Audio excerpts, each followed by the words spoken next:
Vaya al diaño lo caforra, la que fai de hierba la corra. En este caso, vaya al diablo lo que ahorra, la que hace de hierba la corra.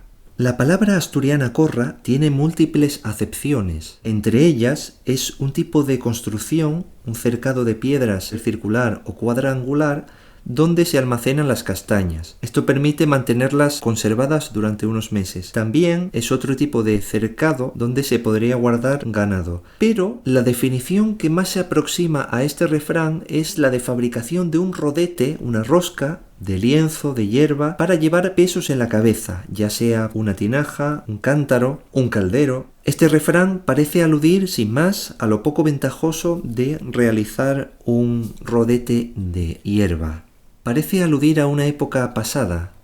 Me gustaría saber cómo interpretas tú este refrán.